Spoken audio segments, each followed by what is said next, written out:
제가 사실은 오늘 그 6장 지난주까지 이제 노아의 심판이 있기 전 인간들의 모습에 대해서 조금 더 얘기를 했고, 오늘도 물론 약간 얘기를 하겠지만 그 이야기들을 중심으로 사실 모든 것이 하나님의 은혜였음을, 그리고 그 은혜를 그 나누는 사역이 우리 하나님의 자녀들의 사역임을 다시 한번 얘기를 해볼까 합니다. 그래서 오늘 제목을 저는 오늘 말씀 그대로 노아가 받은 그대로 은혜를 입었더라 라고 정하고 말씀을 전해볼까 합니다. 자, 오늘 사실은 노아에 대해서 이렇게 설명합니다. 9절을 읽어보면요, 이것이 노아의 족본이라 노아는 의인이요 당대의 완전한 자라 하나님과 동행하였으며. 자, 우린 다 알고 있어요. 노아의 방주를 통하여서 구원받은 건 노아 가족밖에 없다는 거 다 알고 계시잖아요. 그럼 구원은 노아가 당대의 완전한 자였고 하나님과 동행하는 그런 행위로서, 그 모습으로서 구원을 받은 건가?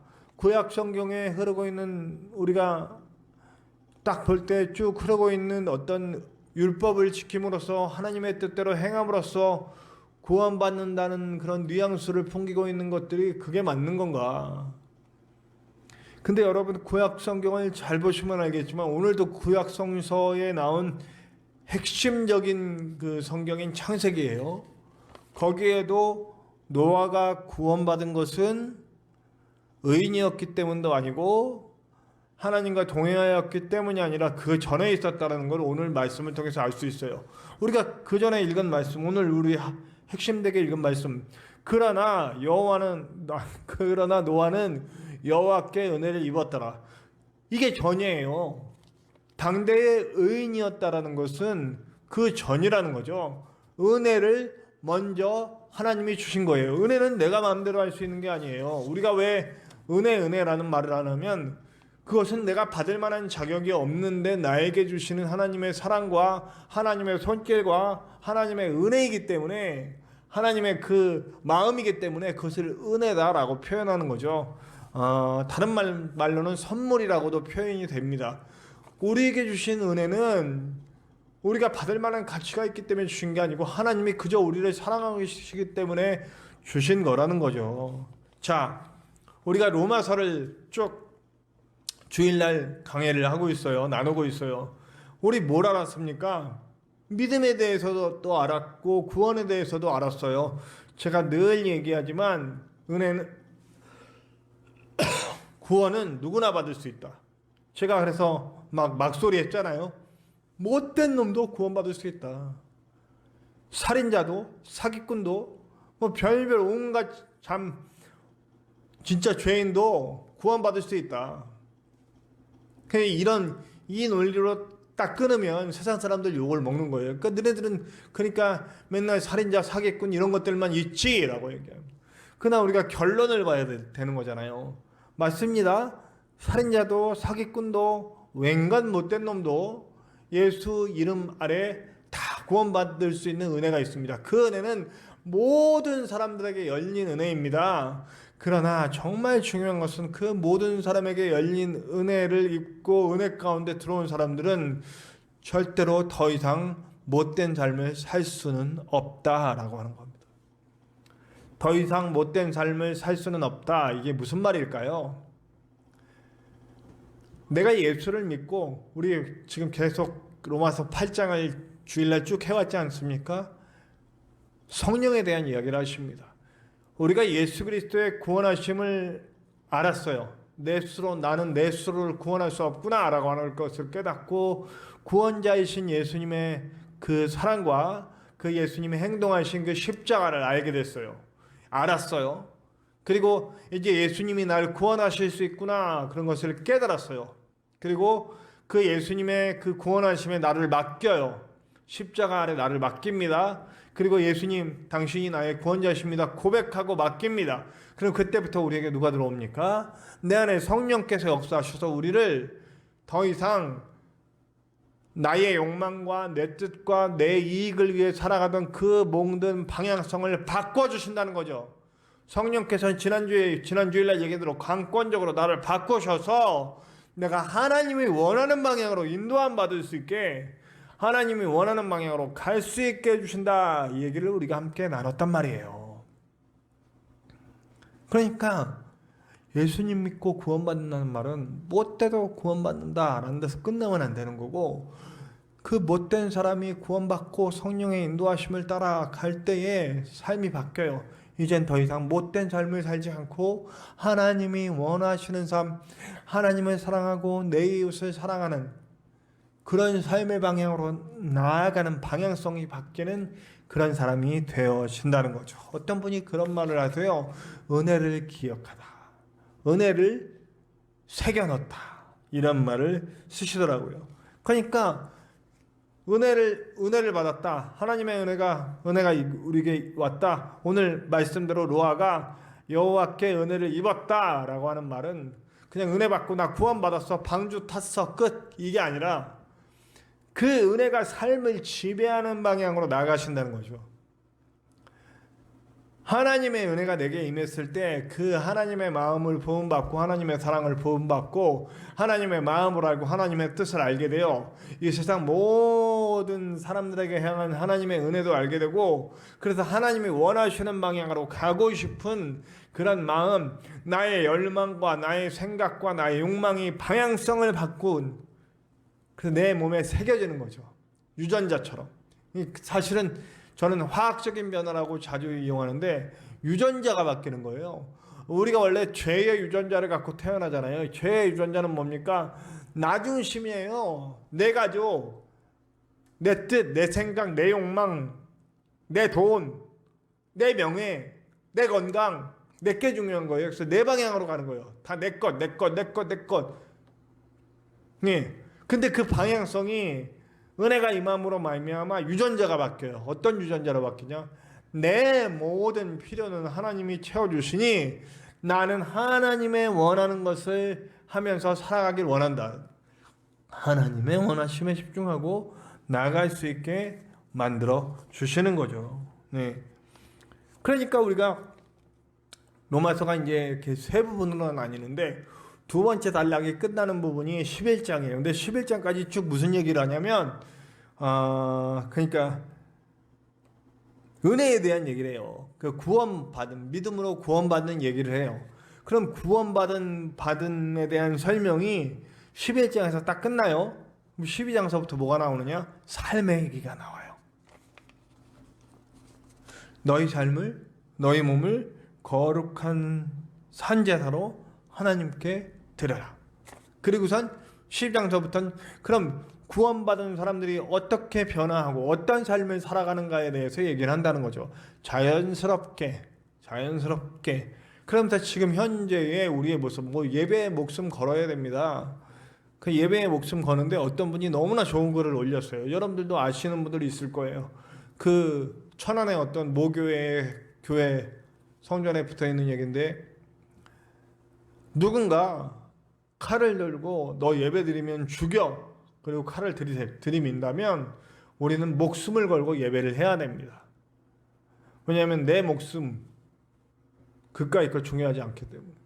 그러나 예배가 칼이 되어 이웃에게 전염병을 퍼뜨리는 칼이 되었다면 우리는 예배를 멈추어야 합니다. 너무나 멋진 말 아닙니까? 그리고 예배는 더 퍼져갑니다. 저는 하나 더 붙이고 싶어요. 예배는 퍼져갑니다. 예배는 우리의 각 처소로 퍼져가는 거예요. 사실은 진짜 교회는 이 모양만 있는 교회가 아닙니다. 가정이 교회가 돼야 되고, 우리가 선 모든 것이 교회가 돼야 되고, 우리 기독교인들은 모두 한 명의 제사장이 돼서 예배 가운데 지성소 안으로 들어오는 사람들이 돼야 합니다. 어떤 리더인 제사장 아래 딸려오는 사람들이 아니라 한 사람 한 사람이 모두 제사장이 돼서 모두 거침없이 지성소 안으로 들어와서 직접 하나님을 만나는 역사들이 일어나야 된다는 거죠. 물론 우리 교회에 모여서 예배하는 거 너무너무 중요합니다. 그것이 어떤 우리 함께 나눌 수 있는, 혼자 할 수 없는 예배를 드릴 수 있으니까요.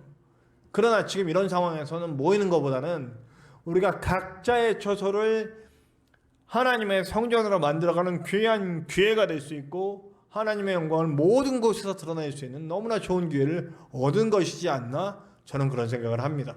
그러므로 오늘 우리는 모든 곳을 예배의 처소로 만들 수 있는 그런 기회로 삼아야 된다는 거죠. 그런데 우리 기독교가 계속 그렇게 하지 못했잖아요. 우리가 왜 계속 소리를 듣냐면 여러분들 잘 아시겠지만 우리는 하나님이 원하시는 거 뭔지 집중하지 않았어요. 내가 원하는 게 뭔지 집중했다고요. 제가 지금까지 말씀드린 대로 광야에서 황금 송아지를 만들었던 것처럼 내 원함에 집중한 거예요. 그리고 하나님을 이용하는 거죠. 내 요구를 이루어주는 도구, 이건 하나님이 마치 램프의 지니 같은 거예요. 소원 들어주세요. 소원을 말해봐. 이렇게 되는 거죠. 그러니까 우리는 어쩌면 그런 식으로 살아온 우리의 모습은 은혜를 기억한 자들이 아니야. 은혜가 없는 자들이에요. 우리는 마치 로마서 11장까지도 이루지 못한 거야. 성령의 이끄심을 받지 못한 거예요. 그냥 나타나는 어떤 신비현상 이런 게 중요한 게 아니고요. 뭐 방언을 받고 통역을 하고, 여러분 제가 지난 시간에도 얘기했어요. 고린도전서는 12장에서 은사장이 끝나는 게 아니고 13장으로 연결된다고. 결국 그들의 삶 가운데 사랑의 은사가 이루어져야만이 앞에서 무슨 뭐 예언을 하고 방언 통역을 하고 무슨 뭐 병을 고치고 이런 것이 있다 할지라도 하나님의 근본 마음인 은혜의 중심인 사랑이 그들의 마음 가운데 그들의 삶 가운데 있지 않으면 이건 다 가짜라는 거죠. 울리는 꽹과리가 되고 아무 소용이 없는 것들이다. 근데 기독교가 그동안 우리는 은혜 믿음 했으면서 그게 없었다는 거예요. 노아가 왜 방주에 오를 수 있었느냐, 그리고 방주에 이르기 전의 사역을 우리가 또 얘기해야 되는데 그 하나님의 사역들을 하나하나 진행할 수 있었느냐, 은혜를 입고 그 은혜가 삶이 되는 삶을 살았기 때문에 그는 거룩한 자다, 하나님과 동행한 자다, 이 말을 들을 수 있었다라는 거죠. 그러면 우리 기독교인들도 지금 그렇게 돼야 된다는 거예요. 내 안에 은혜가 임하면 그 은혜를 가지고 구원받은 자가 됐으면 이제 하나님의 마음을 가지고 세상 살리는 일에 나가야 된다는 거죠. 우리끼리 울타리 치고 우리만 살려고 막 싸우고 이런 일을 이제 그만해야 된다는 거죠. 앞으로 저는 늘 예언했지만 제가 한 몇 년 전서부터 예언했어요. 앞으로 예수님 믿는 건 점점 어려워질 거고 기독교는 점점 핍박 같은 걸 받게 될 거다. 실제로 이 코로나 이후에 우리가 전도하기 쉽겠습니까? 말씀 전하는 게 쉽겠습니까? 저는 지금 이 창대한 교회에 와서 전도하려고 원대한 교회들을 세웠는데 하나도 못하고 있습니다. 왜 못해요? 지금 우리 교회 홍보를 한다고 사람들이 좋아하겠습니까? 저는 그래서 다만 때를 기다리며 하나님께 기도하고 엎드리고 있는 중입니다. 우리는 지금은 사실은 싸우고 버티고 할 때가 아니라 정말 회개의 뼈저리는 회개의 눈물을 흘리며 같이 엎드려야 할 때입니다. 사실 우리는 치면 맞아야 될 때, 노아는 자기가 아무것도 하지 않았어요. 그냥 뭐대로 했습니까? 하나님의 뜻대로, 하나님의 뜻대로, 하나님이 하라는 대로. 하나님은 이제부터 노아를 가지고 방주 사역을 합니다. 방주 사역은 여러분 뭘까요? 저는 이건 구원 사역이고 그리고 회복의 사역이다, 그렇게 얘기하고 싶습니다. 왜냐하면요, 제일 먼저 노아에게 하나님이 하신 말씀의 첫 번째는 뭐냐면 이 땅의 부패상을 보여주는 거예요. 11절에 보면 그때 온 땅이 하나님 앞에 부패하여 포악함이 땅에 가득한지라. 그러니까 하나님 뜻대로 사는 사람들이 다 없어졌다는 거예요. 하나님이 보신즉 땅이 부패하였으니 이는 땅에서 모든 혈육 있는 자의 행위가 부패하였더라.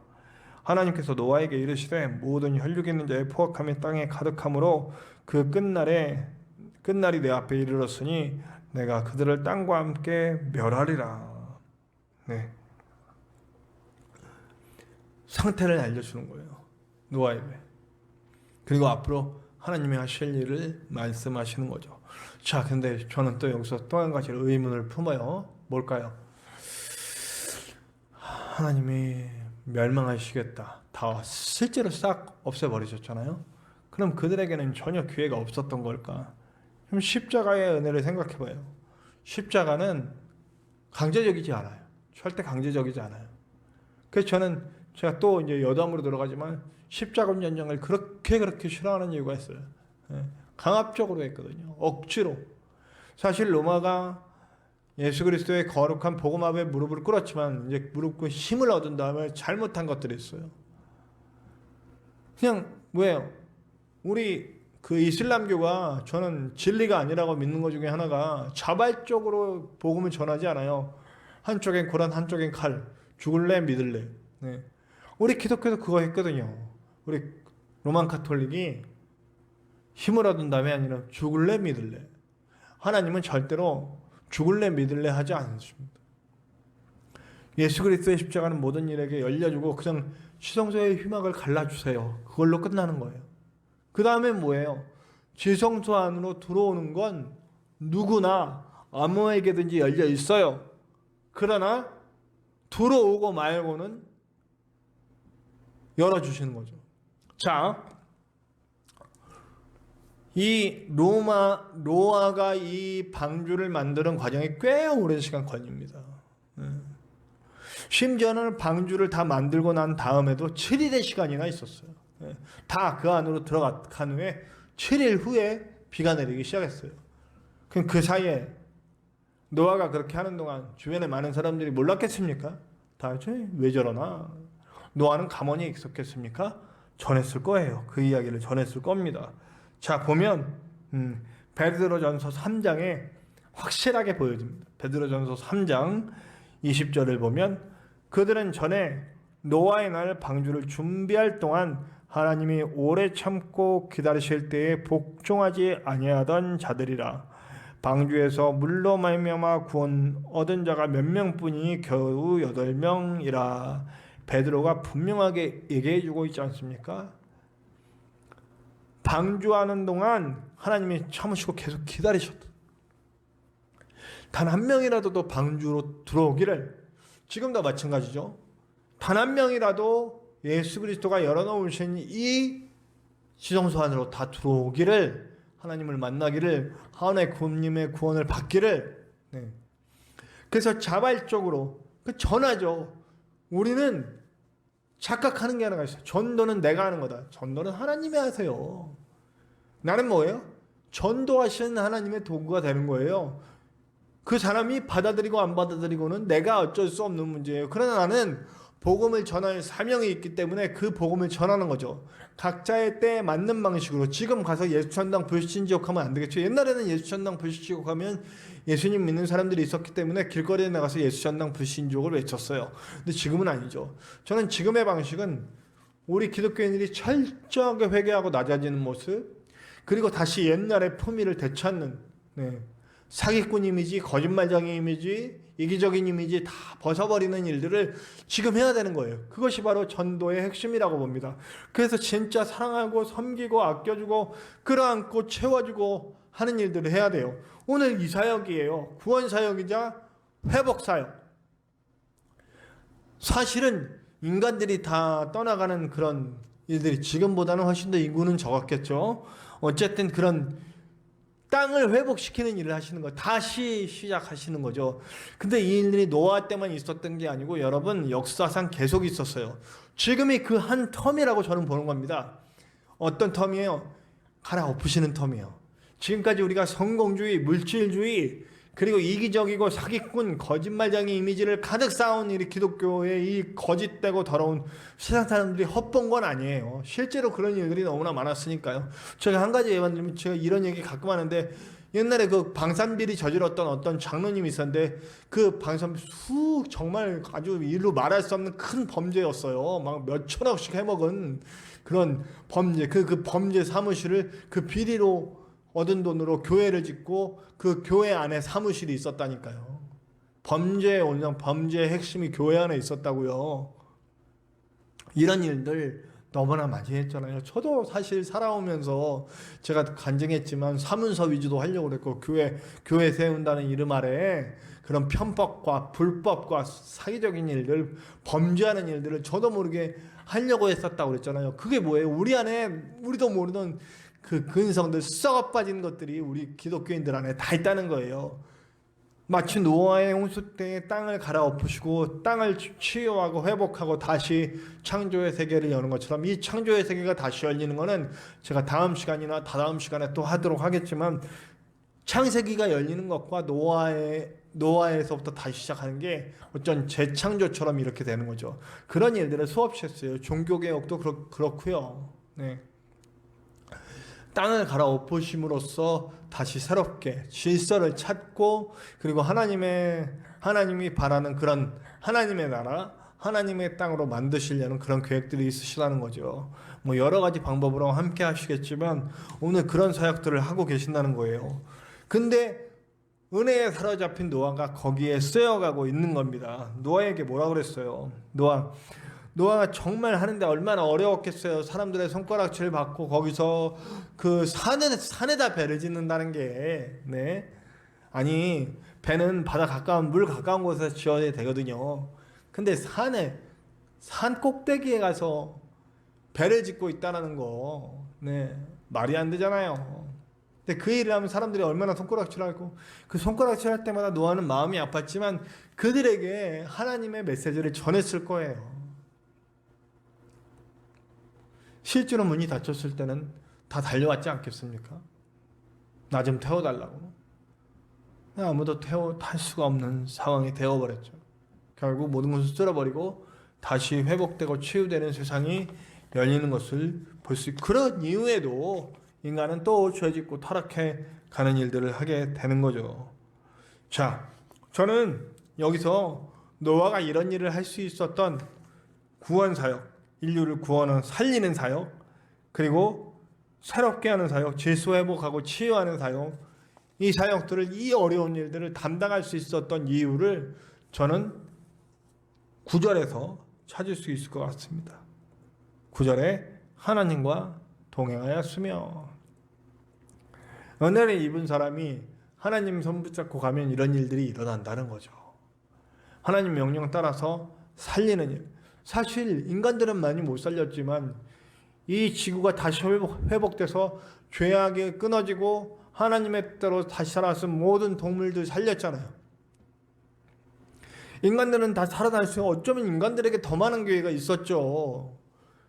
동물들이야 말해봤자 못 알아들으니까 못 오지만 정말 필요한 인원들만 들어가 살았지만 여러분 사람들은 의지가 있었는데 하나님이 주신 그 의지라는 게 있는데 기회를 발로 차버린 거죠. 자, 오늘 우리도 마찬가지입니다. 저는 제가 노아 같은 사람인지는 잘 모르겠습니다. 그러나 저는 끊임없이 저에게 주신 하나님의 감동을 전하려고 합니다. 네. 그래서 저는 부디 소망은 주님 저도 살리는 사역, 치유하는 사역 하게 하여 주시옵소서 하고 기도하지만 이것이 어떻게 이 마음이 어떻게 쓰임받게 될지는 하나님께 맡겨드리고 하나님이 하라는 대로 갑니다. 그럼 이런 사역 동안 저 같은 사람들이 이렇게 지금의 때를 해석하고 그리고 이렇게 하라고 저는 제가 유튜브를 통해서라든지 또 이렇게 어떤 다른 분들의 이렇게 이야기들 뭐 SNS를 통해서든지 듣다 보면 저하고 똑같은 생각 가지신 분들이 참 많으시더라고요. 네, 싸우지 말고 기도할 때다. 그리고 우리의 삶의 방식을 바꿀 때다. 은혜 가운데 하나님의 뜻대로 바꿔갈 때다라고 말씀하시는 분들이 참 많더라고요. 그래서 저는 감사했어요. 그래서 그런 분들이 저 같은 생각을 갖고 그런 메시지를 전하시는 분들의 메시지를 듣고 돌아와야 됩니다. 그러나 돌아오지 못한다면 또 떨어져 나가는 거죠. 그럼 앞으로 이제 우리나라에 있는 수많은 교회들이 팔려 나갈 거예요. 네. 그러나 살아있는 한 명의 그리스도인이 있으면 엘리야에게 7천을 남겨주신 것 같이 그런 일이 벌어진다면 다시 이 땅은 회복될 거고 다시 하나님의 나라의 방향으로 가게 될 것입니다. 그리고 마지막 날을 향해 가게 되겠죠. 네, 부디 저와 여러분 우리는 은혜를 입은 자들입니다. 은혜를 입은 자들이냐면 지금 내 생각과 내 고정관념, 그리고 내 욕망, 내 가치관 이런 것들보다 말씀이 뭘 말하고 있는지, 그리고 정말 지금 하나님이 하시고자 하는 일은 무엇인지 심도 있게 고민해보고 기도해보고 행동하실 때입니다. 부디 저와 여러분은 노아처럼 하나님의 손 붙잡읍시다. 그리고 하나님이 원하시는 방향으로 나갑시다. 인간적인 의지와 생각 이루려고 헛다리 짚고 내 뜻대로 가다가 끝내 죽음으로 향해 가는 사람들 되지 말고 살리는 사람, 치유하는 사람, 그런 사람들이 되는, 그런 노아 같은 사람들이 되는 저와 여러분들 되시기를 간절히 축원합니다.